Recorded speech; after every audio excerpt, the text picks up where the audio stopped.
Soldier mocked Jesus.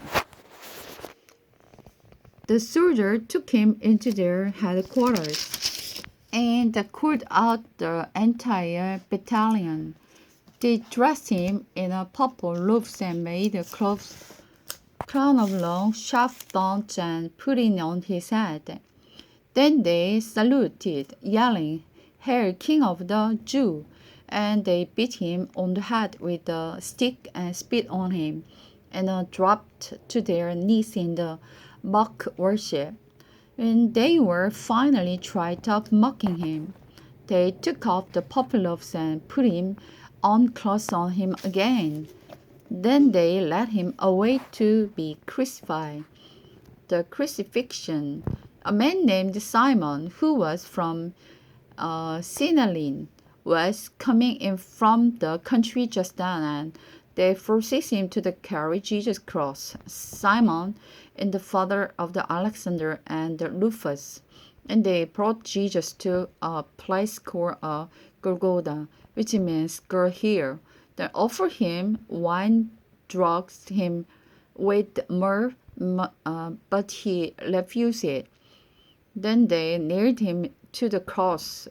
They gambled for his clothes, throwing dice to decide who would get them. It was 9 o'clock in the morning.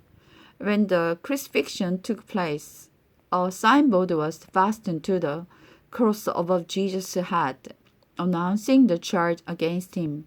It read, "The King of the Jews." 2 criminals were crucified with him, the cross on either side of his, and the people passing by shouted abuse, shaking their heads in mockery. "Ha! Look at you now," they yelled at him. "You can't destroy the temple and rebuild in 3 days, can you? Well, then save yourself and come down from the cross." The reading priest and the teacher of the religious law also mocked Jesus.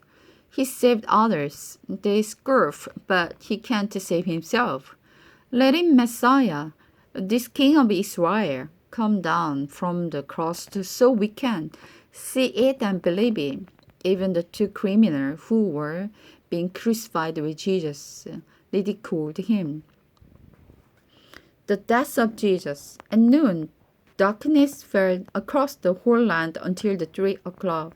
Then at the time Jesus called out with a loud voice, "Eloi, Eloi, lama sabachthani," which means, my God, why have you forsaken me?" Some of the bystanders misunderstood and thought he was calling for the prophet Elijah. One of them ran and filled a sponge with sour wine, holding it up to him on a stick so he could drink. "Leave him alone. Let's see whether Elijah will come and take him down," he said.